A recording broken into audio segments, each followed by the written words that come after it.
guys, welcome back to Project Anything. Today we're going to be reacting to some of our funniest crashes and most memorable flights. So let's get started here.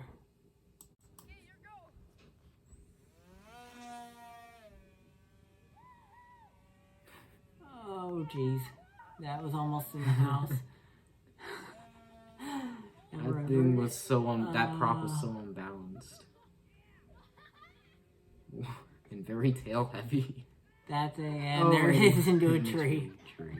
Alright, so that was one of our That one was like 5 or 6 years ago. That was I think that was one of our first successful home designs. Mm-hmm. We learned a lot from that one. We did, yeah. To learn how to balance the proper plane. power system. Yeah. Alright, let's watch this next one.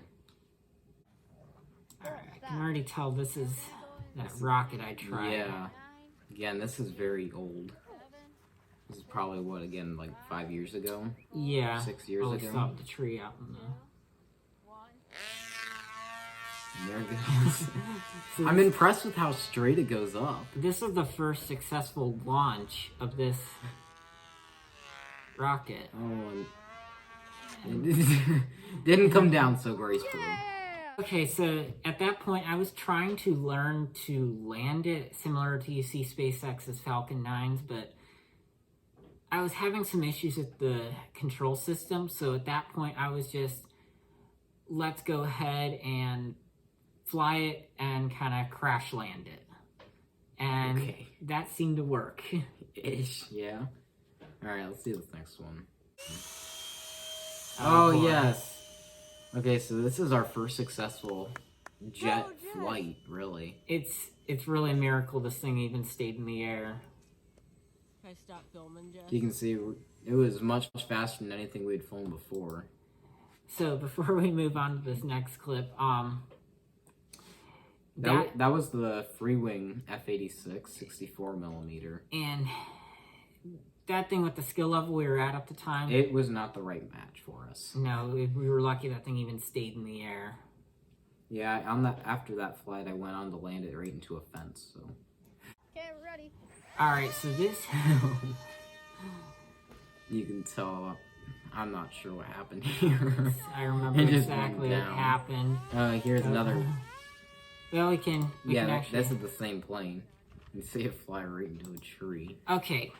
That plane. So crash one, exactly what happened. It flew great first few flights, but when we went out and filmed flying it, what had happened is I actually cut a servo wire, making me lose my one elevon, meaning I couldn't go up, and that's why you saw it roll off to the side like that. Yeah. Crash number 2 here. I think that was more just a bad launch. Yeah, I was trying to launch it by the tail, and that turned out to not work at all. If I had more open space, it would have been fine, but yeah, as you can see, it ran right into that tree. All right, let's see this next one. Oh, yeah. There you go! Oh, yes. You can see it takes off here. He does one circle. And then he made the bold move to try and catch it. To try and catch it on landing here, as you're going to see. Here it comes. Okay. Note to self. Do not try and catch a gas airplane. Yeah. I think that's all we have to say for that. That's the DR1. That's a DR1. Oh, and it just flies into a tree. So the DR1 is a notoriously sketchy plane? Trickier airplane to get to fly, but once you get it flying, it's actually pretty stable. Yeah. Alright. See, this one... This one's at Flight Fest 2019, I want to say? Yeah. Looks like we were having Josh Bixler 2021, it looks like. That was having Josh Bixler fly a very unstable F-16. So I had the battery way too far up in that airframe, so it was actually very nose heavy. Shortly after that flight, we moved the battery back, made a quick repair, and Josh was able to maiden the plane successfully. And then I continued to flight that evening a couple times after that successfully, and it came home that night all intact. So again, this one here looks like it's at Edgewater Air Park.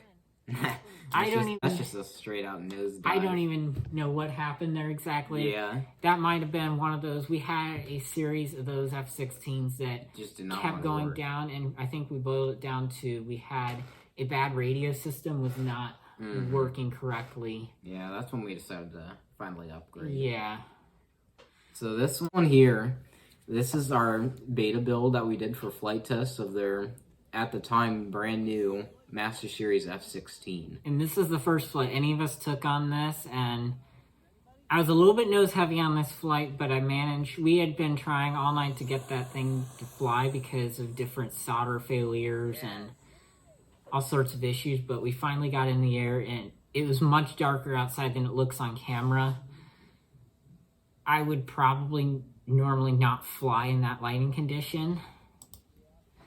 So this next one here is my beta build that I built. This one was just very memorable. I still have this plane to this day. It doesn't fly anymore, but I have it just kind of as a model.